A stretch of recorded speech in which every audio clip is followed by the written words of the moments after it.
Global Positioning System, or GPS, has become so integrated into our daily lives that we rarely stop to think about how it actually works or the implications of carrying a tracking device in our pockets. GPS was originally developed by the United States Department of Defense in the 1970s for military navigation, but it was opened for civilian use in the 1980s. Today, GPS is a constellation of at least 24 satellites orbiting Earth at an altitude of approximately 20,000 kilometers. Each satellite continuously broadcasts radio signals containing its location and the precise time the signal was transmitted. Your GPS receiver picks up signals from at least 4 satellites simultaneously. The receiver calculates the distance to each satellite by measuring how long the radio signal took to arrive, multiplying the travel time by the speed of light. With distance measurements from 3 satellites, the receiver can determine your latitude and longitude. The 4th satellite is needed to account for timing errors and calculate altitude. But here's something mind-blowing. GPS satellites are moving at 14,000 kilometers per hour, and they're subject to Einstein's theory of relativity. Time actually moves faster for the satellites than it does for us on Earth due to weaker gravitational effects. Without accounting for relativity, GPS would accumulate errors of about 10 kilometers per day, making it completely useless. This is one of the few everyday applications where Einstein's relativity is absolutely essential. Now let's talk about how GPS is used for us. Navigation has revolutionized how we travel and explore. Emergency services use GPS to locate people in distress with remarkable accuracy. Farmers use GPS-guided tractors for precision agriculture. Scientists track tectonic plate movements and monitor earthquakes. Airlines use GPS for efficient routing, saving fuel and reducing emissions. The financial sector relies on GPS timing signals to timestamp transactions, which is crucial for preventing fraud. Delivery services optimize routes and provide real-time tracking. Your smartphone's fitness apps track your runs and cycling routes. But here's where things get deeply concerning. GPS enables unprecedented surveillance capabilities. Your smartphone constantly records your location, creating a detailed map of everywhere you've been.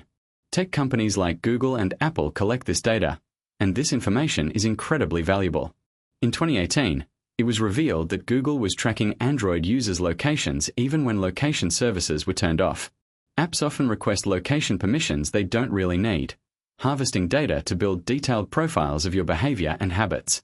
Data brokers purchase location data from apps and sell it to anyone willing to pay, including government agencies that would otherwise need a warrant.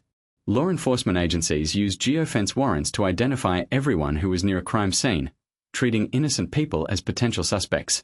Domestic abusers use GPS trackers to stalk their victims. Authoritarian governments use GPS data to monitor dissidents and protesters. The advertising industry has weaponized GPS data, tracking your visits to stores and restaurants to build psychological profiles and target you with manipulative advertising. Your location history can reveal your religious beliefs, political affiliations, health conditions, and even romantic relationships. Insurance companies are exploring ways to use location data to adjust premiums based on where you go. There's also the security risk. GPS signals can be jammed or spoofed, meaning fake signals can be broadcast to deceive receivers. Criminals use GPS jammers to hide stolen vehicles. The entire global economy has become dangerously dependent on GPS, and a major disruption could have catastrophic consequences. So what can you do to protect yourself? First, review your app permissions and revoke location access for apps that don't absolutely need it. Use your phone's settings to limit background location tracking. Turn off location history in Google and Apple accounts. Use privacy-focused alternatives like DuckDuckGo instead of Google Maps when possible. Be aware that even with GPS turned off, your phone can be tracked through cell tower triangulation. For maximum privacy, you'd need to use airplane mode, but that's impractical for most people. The fundamental issue is that GPS was designed for navigation, not privacy. Legislation like GDPR in Europe and CCPA in California provides some protection, but enforcement is weak. The bottom line is that GPS is a double-edged sword. It's an incredible technology that has revolutionized navigation and countless industries. But it's also enabled a level of surveillance that would have seemed dystopian just decades ago. Every convenience comes with a privacy cost. Being aware of how GPS works and how your location data is used is the first step toward making informed decisions about your digital privacy. The technology itself is neutral, but how it's deployed determines whether it serves humanity or controls it. The power to know where everyone is at all times is perhaps the most potent form of social control ever invented, and we've handed it over to corporations and governments with barely a second thought.